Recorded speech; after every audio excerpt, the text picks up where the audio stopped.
Hey everyone, it's Emily Fox. Today's video is going to be a chit-chatty, very chill book tag. Frankly, I'm going to be honest, I shouldn't be doing this book tag because I haven't read nearly enough thrillers to do this, but this is basically a cry for help. So I'm going to be doing the thrilling thriller book tag because, like I said, I love the idea of thrillers, but I feel like I'm struggling to find any really that I like.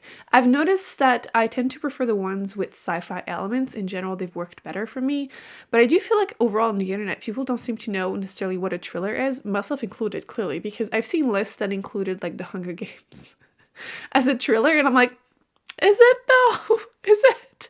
Or I've seen really popular books like The Girl with the Dragon Tattoo, which I can see, I feel like it's a bit more mystery, but like mystery thriller, fine. But like, what is a strictly thriller book? I feel like we just want to talk about it. I would love to hear your responses for all of these questions and just in general, any recommendations, because I will be making it my mission during the summer and fall to read as many mystery thrillers as possible to find some favorites, because like I said, it has been a struggle, but bear with me if some of these are not strictly thrillers, because like I said, no one seems to know what that is. Okay, question number 1. What was the last thriller you've bought? Which I haven't included this in a book haul yet. It might be, like I said, a bit mystery thriller, but I haven't read it yet, so I don't know. The Only Survivors by Megan Miranda. I have read a lot of her books, and I have a few more on my shelf that I need to get to. And in general, I feel like she's a 3.5-star author for me. I feel like I like her writing. They're fast-paced. They're perfect beach reads, actually, in general. And like I said, I've just gotten my hands on this one, and I will be reading it. I probably will not wait for the beach, to be honest. I live in Canada. We had freezing rain like 2 days ago, so it's not happening. But this one sounded interesting.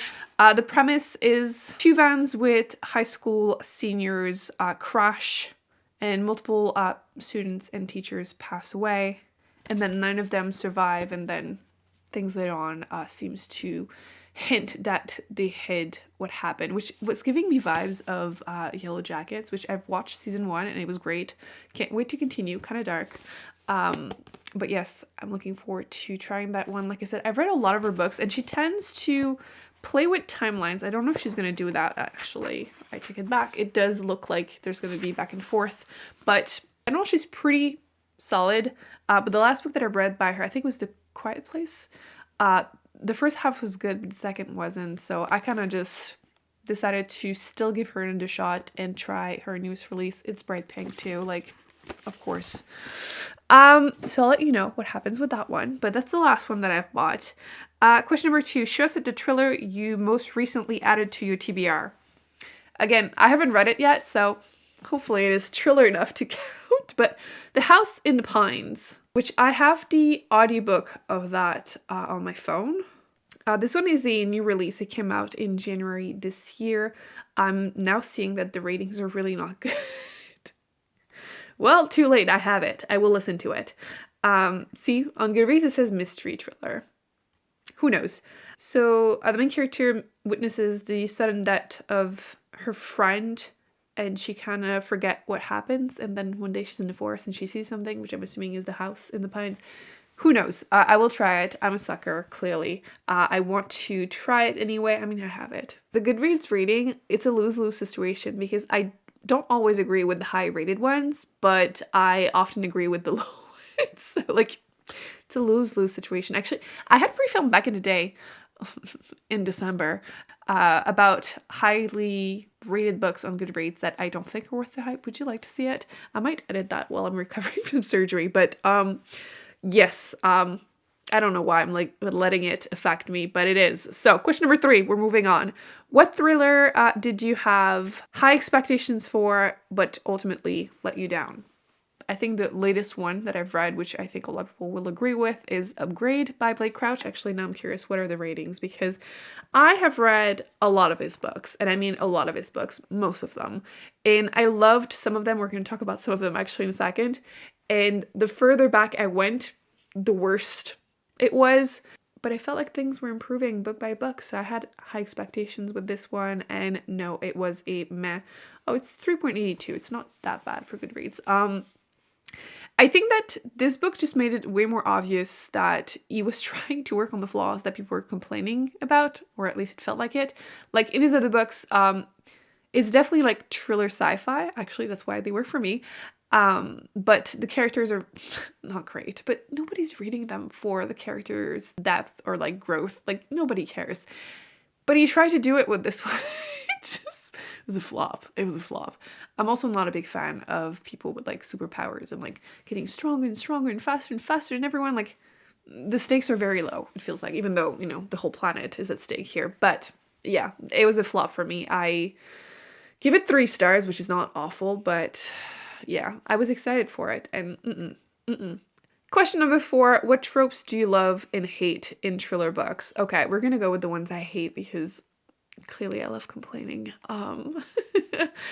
One of the ones that I hate is the child-free, also they do it with gay people too, but the child-free woman being the evil one. That's a twist.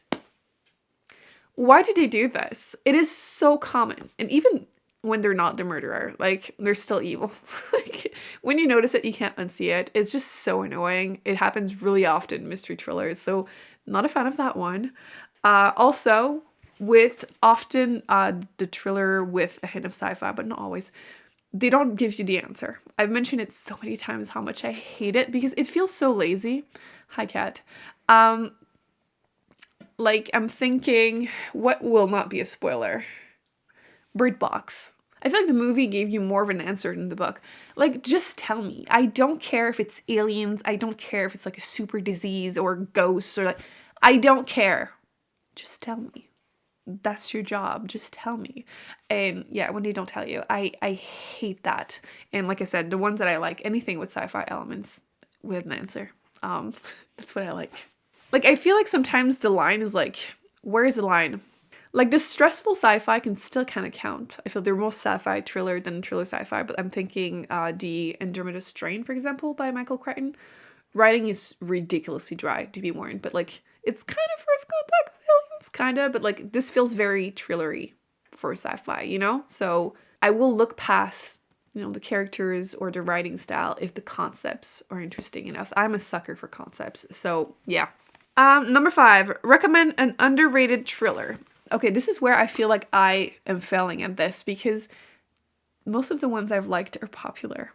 They're popular, and that's basically how I found them. I don't tend to just grab random ones that often, and when I do, it's always a flop. So yeah, that's why I'm desperately asking you for recommendations, and I will be looking for more.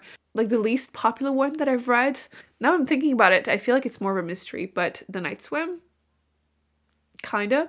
That one is a woman investigating a murder mystery. Yeah, well, it's a mystery, but there's some stress, mystery thriller.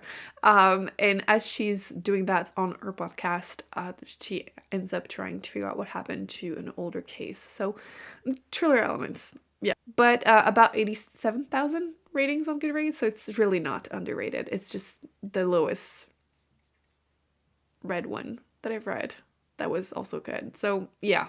Question number 6 is to pick 3 thrillers on my shelves and let you decide which ones I've read, which ones I haven't. So we have The One by John Marrs, which kind of sci-fi-ish. I feel like it counts. Then we have Les Fourmis, which I'm assuming in English is also just the ants. And then last but not least, we have Come Find Me by Megan Miranda.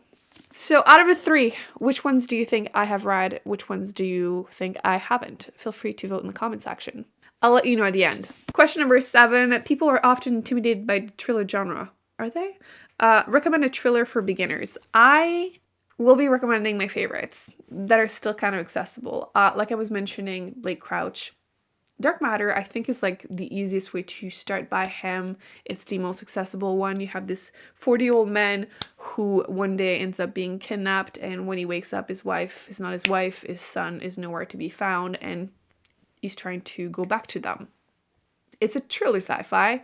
I really liked it. Again, the characters, the writing, it reads like a movie, okay? It will keep you up at night, which is what I want again with thrillers. So I feel like this is just super beginner friendly. I really did enjoy it. I also would recommend Recursion by him, which also counts as a thriller sci-fi or sci-fi thriller. I feel like both of them are very accessible. Is other stuff maybe less so? Like I said, skip Upgrade. I did like Deep Pines trilogy, but it will not be for everyone. Depending on how you feel about the ending of book one, you might binge read the trilogy like I did, or you might just be done. I also would recommend The Push. I have read quite a few books with the trope of like, is that child evil or is the mom losing it? And this is by far my favorite. It is quite popular, so you might have heard of it, but that was a lot. That was a lot. So would highly recommend this one too. I don't know if that makes it beginner friendly because I liked it and it's popular, but I think so, probably. Which brings us to question number 8, which is talk about your all-time favorite one, which I feel like I don't really have one, at least other than the ones I've mentioned, like the Blake Crouch ones, which are not perfect, but they're so readable and addicting, which is kind of what I want, really. I want to be shocked by the ending. I want to stay up till late at night. Like even the ones that people hated, but I really liked, like Behind Her Eyes, was it the name? That one. It was ridiculous. In theory, should not have worked for me, but I binge read it and I have no regrets. So, or even I did like The Kind Worth Killing by Peter Swanson. I just read the second book though, and it wasn't that great. So I feel like I kind of don't really want to recommend it that much because of it. But book one was worth it from what I remember 6 years ago. But I feel like in general, I just need to try more thrillers. I need to actually just give them more of a shot because I like them, again, more in theory, I feel like, than in practice. Or maybe I just don't really care for the really popular ones and I have to make more of an effort to find some that works. Like I said, the ones with sci-fi elements have worked better for me, so maybe I could just look for that specifically. I'm going to make it my mission, like I said, to try to do that in the upcoming months. So maybe during the fall, I'll be able to finally do an updated like fall recommendation videos. So again, if you have any recommendations, please let me know in the comment section. If you have answers to these questions, please feel free to leave them in the comment section. I will be putting more videos on the screen that I recommend you check out. And I will see you in an upcoming video very soon. Bye. Hopefully the pretty cat in the background compensated. Because you're a cutie. Look at her, the little paws. The little paws. Oh my God. You're such a lady.